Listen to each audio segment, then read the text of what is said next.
नामन सल्ली अला रसूलिल करीम अम्मा बाद फ़ौज़ बिल्लाहि मिनश शैतानिर रजीम बिस्मिल्लाहिर रहमानिर रहीम अस्सलामु अलैकुम वरहमतुल्लाहि वबरकातुहू। मैं हकीम आसिफ अली राव। आज का जो मौज़ूअ हम तरतीब दे रहे हैं वो खुशखाश के ऊपर है। चूँकि ये हमारी मार्केट में ऐसी चीज़ों का बेदरेग इस्तेमाल किया जाता है और ये बहुत नुकसानदेह है कि जब भी आप किसी चीज़ का इस्तेमाल ऐसी हालत में करें कि जब आपको उसको पता ही ना हो कि इसका इस्तेमाल हमारे लिए फ़ायदेमंद है कि नुकसानदेह। मार्केट में ना हमारे ख़ास तौर पे पाकिस्तान और बड़े सगीर के अंदर परसेप्शन पाई जाती है, किसी चीज़ को हाइप पे लेके जाते हैं और फिर हाइप पे जाके उसको इतना फैला दिया जाता है। जैसे आप देखते होंगे गर्मियों में इमली आलू बुखारे का शरबत बेदरेगी इस्तेमाल किया जाता है और मैंने इसके बहुत ज़्यादा नुकसानात होते देखे हैं, क्योंकि हर इंसान हर चीज़ इस्तेमाल नहीं कर सकता। ऐसा कैसे मुमकिन है कि सब लोग सब चीज़ें इस्तेमाल कर सकें? फिर अल्लाह पाक को इतनी सारी चीज़ें पैदा करने का मकसद क्या था, उसकी ज़रूरत क्या थी?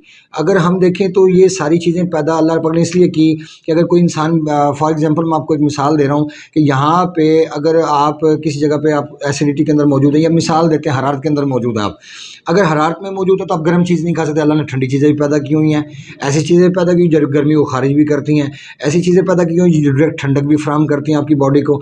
लेकिन जब आपके जिस्म में रतूबात बढ़ जाती हैं तो फिर वो चीज़ें तरतीब दी हैं जो रतूबात को खुश्क करती हैं, खुश्की पैदा करती हैं। और इसी तरह अल्लाह पाक ने एसिड के अंदर, खुश्की के अंदर वो चीज़ें रखी हैं जो खून को पतला करने की सलाहियत रखती हैं, हरारत को बढ़ाती हैं। इस तरह खशखाश के बारे में भी जो हम देखते आए हैं, मैं चूँकि अब तिब से जुड़े हुए अल्हम्दुलिल्लाह 21 ईयर हो गए, 21 साल हो गए हैं, तो 21 साल पहले मैं भी इन चीज़ों के बारे में ख़ास जानता नहीं था।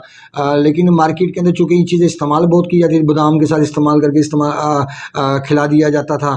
और अक्सर ये देखा गया था कि ये जो लोग भंग का इस्तेमाल करते हैं वो भी इसके अंदर बादाम और खसकास वगैरह वो भी डालते हैं। बाज़ लोग इसको रात को भिगो के रख देते हैं, सुबह इस्तेमाल करते हैं। अब खशखाश का जो मिजाज है ये खुश्क सर्द मिजाज है और इंतहाई खुश्क सर्द। आप ये कह सकते हैं कि ये रतूबात को इंतहाई खुश्क करने वाली चीज़ है। अब इसका इस्तेमाल हम कब कर सकते हैं और कब नहीं कर सकते? इसका इस्तेमाल सिर्फ रतूबात की सूरत में होगा, या किसी हद तक आपकी बॉडी में हरारत बढ़ी हुई है तब भी इसका इस्तेमाल करा सकते हैं। लेकिन जब हरारत बढ़ जाए तो असूली तौर पे या तो हमें अगले सिस्टम को एक्टिव करना पड़ता है जहाँ हरारत पैदा करने के साथ खारिज की जा सके, या फिर हमें डायरेक्ट रतूबात की तरफ जाना पड़ता है, लेकिन खुश्की की तरफ नहीं जाना पड़ता, क्योंकि वो फिर हमें एक एरिया क्रॉस करके अगले एरिया में जाना पड़ेगा। लेकिन कानून फितरत ये कहता है कि जब आपका एक ऑर्गन एक्टिव है तो उससे अगले ऑर्गन को एक्टिव किया। जैसे हरारत के बाद रतूबात आती है, रतूबत के खुश्की आती है, खुश्की बाद गर्मी आती है, तो एक पूरा चक्रव्यूह चला हुआ है अल्लाह पाक की तरफ से। आप इसको समझेंगे तो आपको बहुत आसानी होगी चीज़ों को खाने पीने के हवाले से। अब खशखाश का इस्तेमाल हम पेचिस की सूरत में कर सकते हैं, जब गैसेस ना बनती हों, जब ताफुन ना पैदा होता हो, जिस्म में एसिडिटी ना हो, डैंड्रफ ना हो, जिस्म ड्राइनेस फील ना करे, खुश्की ना महसूस हो, तो ऐसी सूरत में इसका इस्तेमाल किया जा सकता है। लेकिन अगर डैंड्रफ मौजूद है, जिस्म में थकन मौजूद है और खून इंसान का पहले ही गाढ़ा है और तो उसके खून का दबाव इंसान के मस्कुलर सिस्टम पे, हाँ लेकिन एक चीज़ है, चूँकि असाबी निज़ाम जो खौफ पैदा करता है, जब असाब पे दबाव बढ़ जाता है तो खौफ पैदा होता है, तो वहाँ से नींद गायब हो जाती है। लेकिन चूँकि इसका मिजाज खुश्क सर्द है, जब आप दिल के ऊपर दबाव बढ़ाएँगे दिल गर्म हो जाएगा, रतूबात खुश्क होनी शुरू हो जाएँगी, तो यकीनन रतूबात के खुश्क होते ही दिमाग का जो असाब का दबाव है वो कम हो जाएगा और इंसान की नींद बहाल हो जाएगी।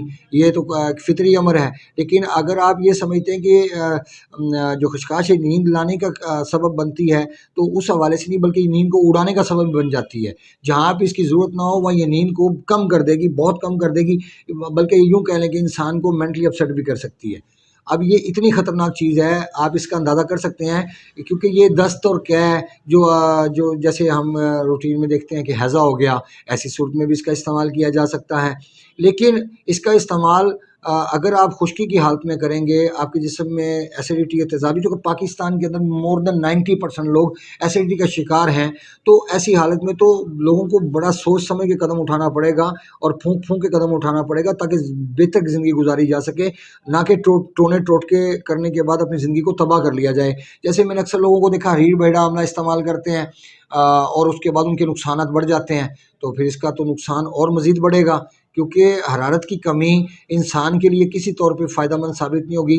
اگر حرارت کم ہو جائے گی تو خون ٹھہراؤ میں آ جائے گا، اگر خون ٹھہراؤ میں آ گیا تو آپ سوچئے جب اس کی سرکولیشن نہیں رہے گی تو وہ کوئی بھی صورت پیدا کر سکتا ہے، چاہے وہ گڈ فیٹ ہو چاہے وہ بیڈ فیٹ ہو، دونوں صورتوں میں وہ موت کا پروانہ ثابت ہو، دونوں صورتوں میں دل کا نقصان ہوتا ہے۔ اگر رطوبات بڑھ جائیں تو دل کے پاس دباؤ کم ہو جاتا ہے، وہ پمپ نہیں کر پاتا، اور اگر رطوبات کم ہو جائیں، خشک ہو جائیں اور دل کے اوپر دباؤ بڑھ جائے تو یقیناً وہ دل کے اوپر اتنا شدید دباؤ بڑھائے گا کہ وہ اس کی شریانوں کو تنگ کر دے گا، تو وہ بھی ہارٹ اٹیک کا سبب بن سکتی ہیں۔ لہٰذا جو بھی چیز ہے اس کو استعمال کرنے سے پہلے غور و خوض کر لیجئے، غور و فکر کرنا انتہائی ضروری ہے، کیونکہ کوئی بھی چیز ایسے ہی منہ اٹھا کے ہم استعمال نہیں کر سکتے۔